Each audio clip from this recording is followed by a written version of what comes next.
Esse é o hino desta geração. Usa-nos, Deus, aqui estamos. Olá, tudo bem?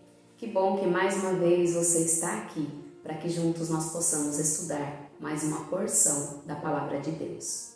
Mas antes de começar a nossa lição de hoje, nós vamos fazer uma oração com a diaconisa Dalva. Senhor nosso Deus e nosso Pai que está nos céus, te louvamos e te bendizemos, te adoramos, ó Pai, porque só o Senhor é digno de toda a nossa adoração. Querido Deus, aqui estamos mais uma vez, ó Pai, diante da Tua presença, para aprender mais de Ti.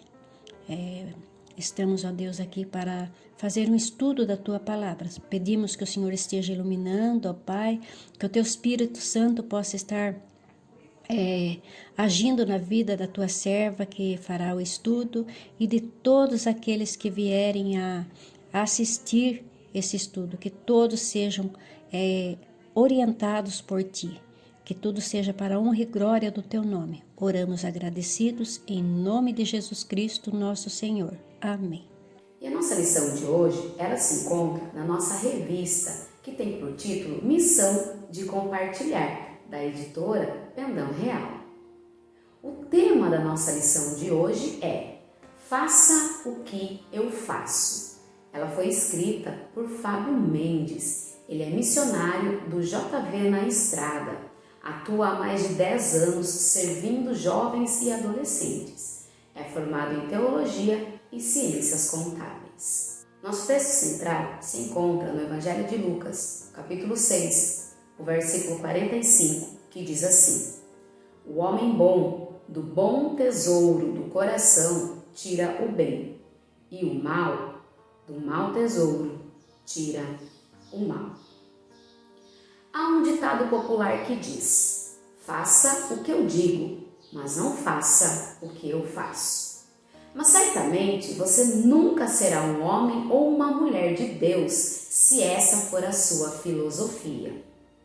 As pessoas não gostam de se relacionar com quem não lhes inspira confiança. Você mesmo pode comprovar isso com as pessoas que escolhe para ter algum contato mais próximo. Geralmente, procuramos gente que tenha integridade. Ser íntegro é ser coerente, ser seguidor de princípios elevados, é ter ética. E para sustentar uma integridade cristã, é preciso possuir o caráter semelhante ao de Jesus. Sendo assim, enquanto o mundo em que vivemos preza pela exterioridade em detrimento do caráter, Deus está preocupado com as qualidades que brotam das profundezas do coração. Lá em 1 Samuel 15, 7 diz: O Senhor não vê como o homem vê o exterior, porém o Senhor o coração.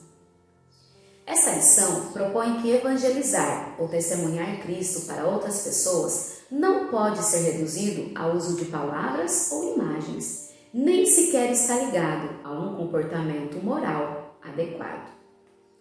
Deus não exige de nós um determinado temperamento, nem que tenhamos carisma, um currículo impressionante ou beleza.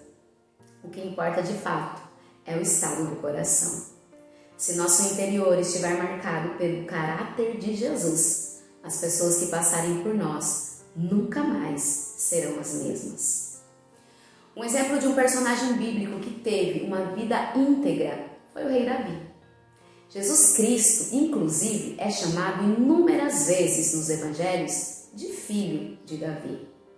Mas por que o uso desse título aplicado ao Filho de Deus? Primeiro, por uma questão de cunho genealógico, já que Jesus pertenceu à descendência do rei Davi, povo de Israel e tribo de Judá. Isso está lá em Mateus 1. Em segundo lugar, por uma questão de ofício real, pois Jesus é reconhecido como aquele que governa e governará eternamente, com graça e poder sobre sua igreja e sobre toda a obra criada. E em terceiro, por uma questão de cunho moral e espiritual, pois Jesus foi reconhecido pelas pessoas que viviam em sua volta como um homem segundo o coração de Deus. E é este último ponto que queremos destacar na lição, sabendo que a vida íntegra será expressa em um coração que agrada ao Senhor. Vejamos então as principais características pertencentes à integridade do coração e que Deus visa encontrar em cada um de nós. Faremos isso a partir do exemplo bíblico da pessoa do rei Davi. E o nosso primeiro tópico é: Deus busca encontrar em você um coração espiritual. A primeira qualidade que o Senhor viu em Davi foi sua espiritualidade. Isso significa que o filho de Jessé era alguém que vivia em harmonia com Deus. E isso desde a sua meninice, como simples e solitário pastor, quando ainda morava no povoado de Belém. Davi era ruivo, de belos olhos e boa aparência. Ou seja, não havia nada em seu exterior que justificasse sua escolha como o novo rei de Israel, sucedendo Saul. Mas o Senhor, que olha o coração e não o exterior, ao procurar para si um homem que lhe agrada para governar o seu povo, derramou e achou graça no pequeno Davi. E por que Deus escolhe pessoas como Davi? Porque Ele busca homens e mulheres cujos corações sejam completamente dele. Lá em 2 Crônicas, capítulo 16, no versículo 9, afirma: quanto ao Senhor, seus olhos passam por toda a terra para mostrar-se forte para com aqueles cujo coração é totalmente dele. Enquanto o rei Saul expressava uma falsa integridade na figura de ungido do Senhor, pois estava envolto de desobediência e imundícias, Davi tinha experiências com o Senhor, era sensível às coisas de Deus, a ponto de ser cheio do Espírito Santo. Foi esse jovem que Deus usou para abençoar o povo de Israel. E o que isso quer dizer? Isso significa que Deus rejeita os falsos crentes como Saul e acolhe aqueles que possuem um coração espiritual como o de Davi, pois Ele quer manter comunhão com estes. Quem anda com Deus é transformado e pode influenciar positivamente a vida de muitos, assim como Davi foi instrumento divino para abençoar Israel. Para você pensar, como está a sua vida com Deus? Você tem andado diariamente em comunhão com Ele? O que falta para a sua vida estar completamente entregue a Deus? Segundo ponto, Deus quer produzir em você um coração de servo. Muitos querem ser reis e rainhas, grandes líderes, mandar e não obedecer, ser patrão e não empregado, ocupando assim posições de destaque, tendo em vista o reconhecimento e louvor da sociedade. Mas Deus, no entanto, procura forjar servos e servas que tenham um coração dedicado a Ele. E uma palavra que resume bem a ideia de serviço é humildade. Davi, antes de ser chamado por Deus para ser ungido rei de Israel pelas mãos do profeta Samuel, pastoreava fielmente as ovelhas de seu pai.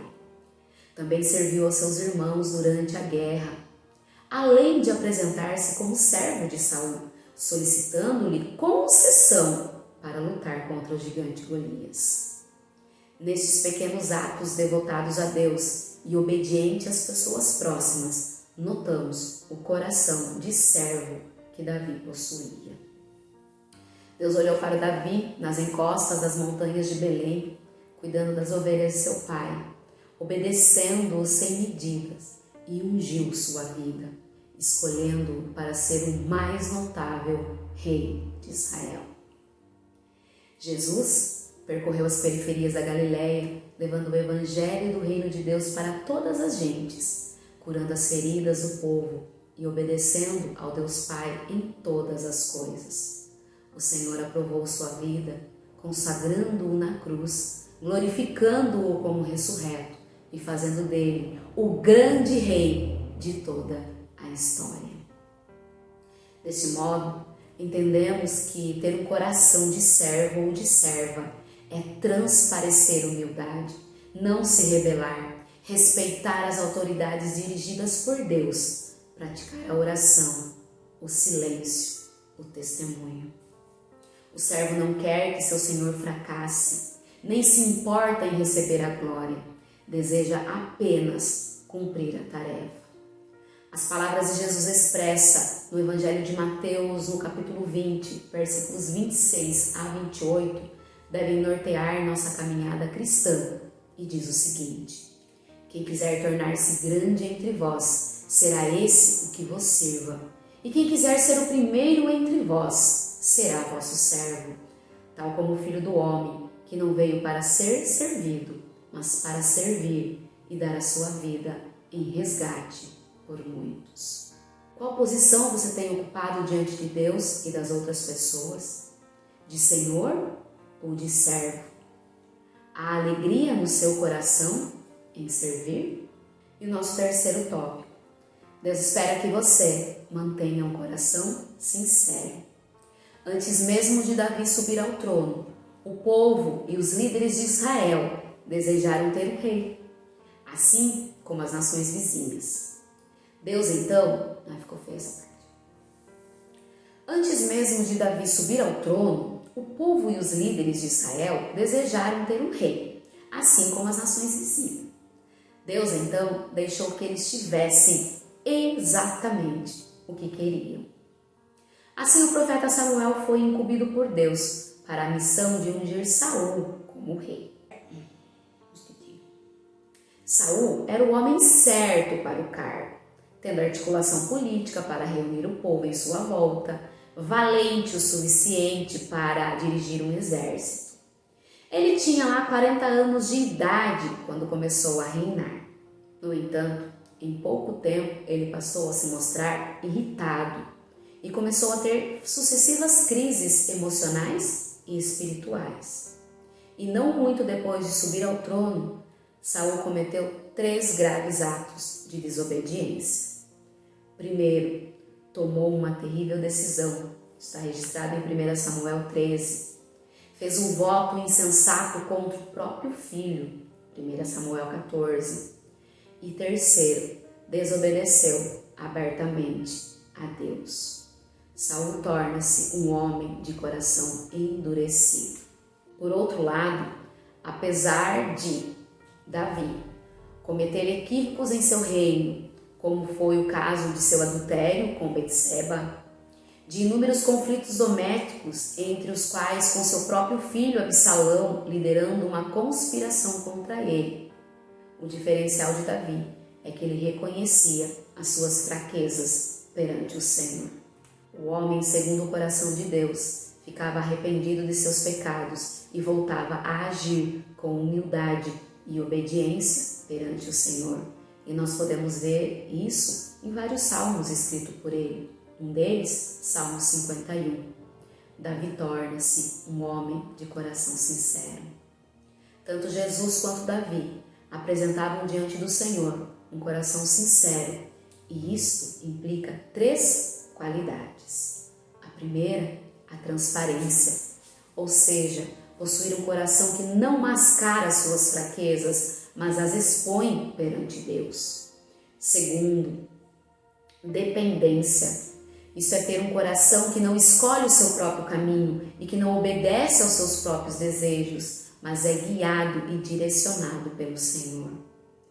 Terceiro, coerência, que quer dizer manter um coração sem falsidade, uma vida que fala sobre Deus, mas também tem experiências com Ele, um comportamento digno de um cristão, uma postura conformada às Sagradas Escrituras e ao chamado de Cristo.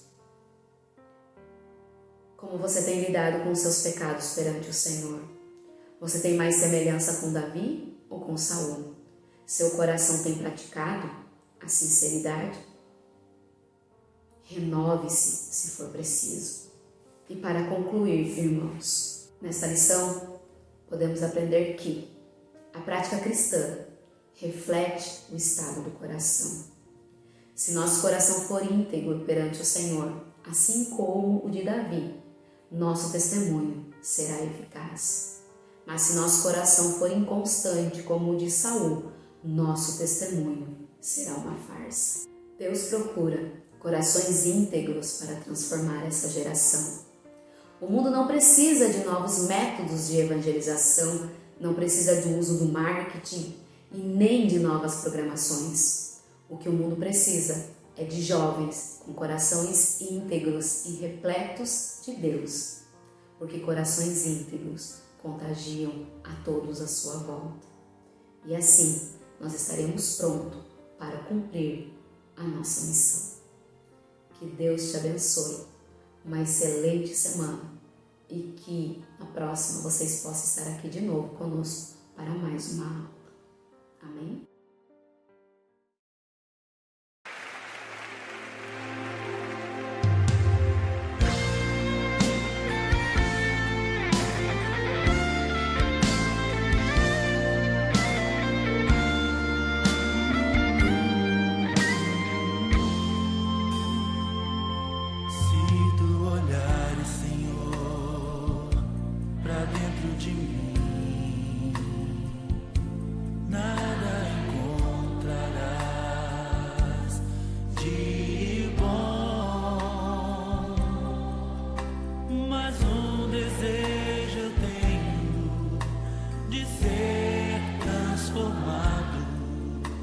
Preciso tanto do teu perdão, dá-me um novo coração, dá-me um coração igual ao teu, meu mestre, dá-me um coração igual ao teu, coração disposto a obedecer.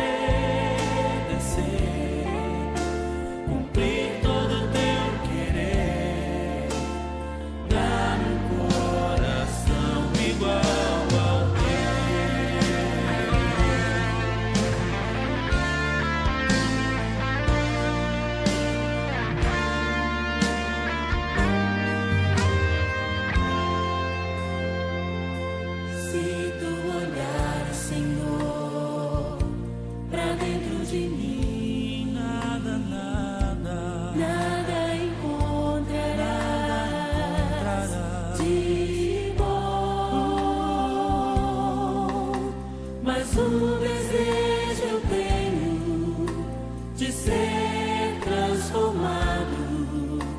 Preciso